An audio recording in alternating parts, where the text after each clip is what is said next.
Hello, it's Shirley and Sir Winston here, and welcome to Kids Corner. Now, if you've joined us before, you know that we usually end our time together with a prayer where we bow our heads and you repeat something after me. Well, today it's a little different. There are many forms of prayer, and we're going to talk about a form of prayer using a labyrinth, and we're going to make one. Now, a labyrinth is a pattern with a lot of different passages. If you think about a maze, if you've ever been in a maze, maybe a corn maze you've been at somewhere, and you go in and there's all different ways to go somewhere, and there's dead ends and you can get lost.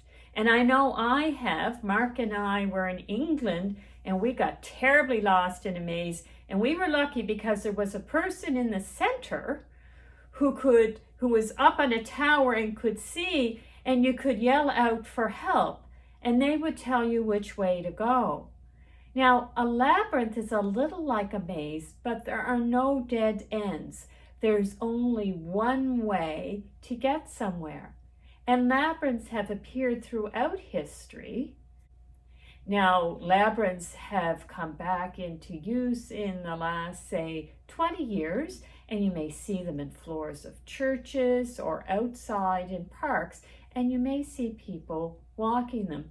And there's all sorts of different designs.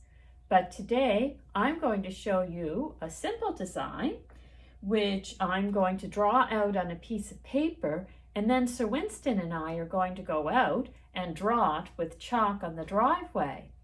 But some people, rather than using a labyrinth that you can walk or move through, do it on a piece of paper and walk their finger through.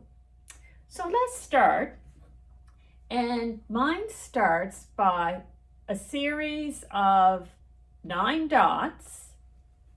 And I actually took my ruler and did them so that they were all the same distance apart. So there's my 9 dots.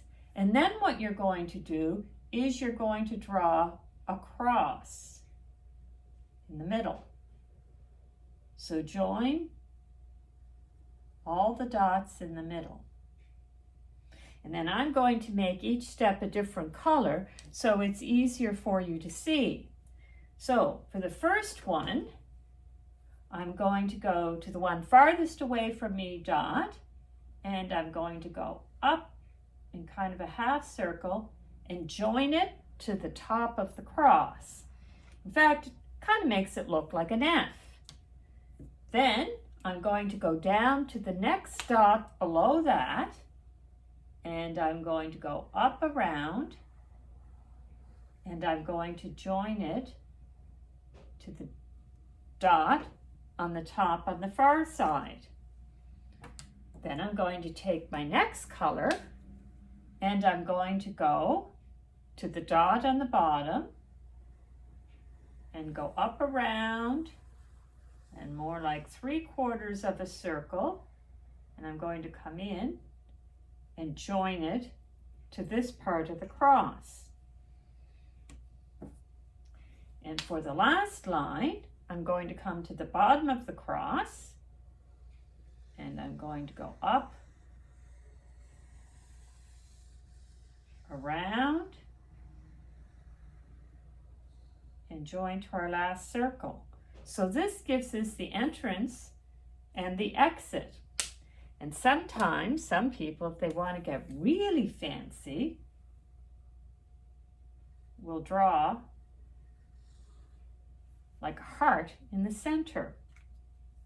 So if I was walking this with my fingers, I would trace a route through that went around, followed through, and came into the center. And then you would just repeat back. So you see that there are no dead ends. You can't get lost in this. Now, how do some people use labyrinth as a form of prayer? There's different ways to do it. Some think, okay, I'm using this time to go in to get closer to God. So start to shed the worries or the things that distract me from God. And some people take little stones in their hands and drop stones along the way as a sign that they're letting go of the things that distract them from God. And then they may have a quiet time, an actual saying a prayer out loud, or just a quiet time listening for God. And then they come back out, and that's a symbol of them rejoining the world, so that they take God with them into the world. That's the way some do it. Some do it as a breath prayer. As they're walking in, they may be saying something in their mind in a breath in and a breath out. So it could be something like, when I am scared, breathe in. When I am scared, I trust in God. And they may do that all the way. So I've showed you how to make a simple labyrinth. There's many different kinds. So now if you'll join Sir Winston and I, we're going out to the driveway with our chalk to make one on the ground.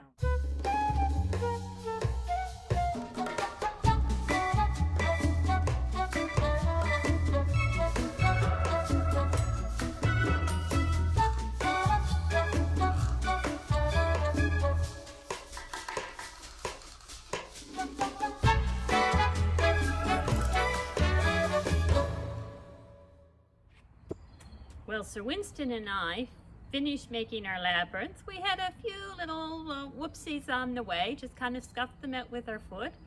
So instead of a repeat after me prayer, I hope you'll join doing the labyrinth with Sir Winston and I.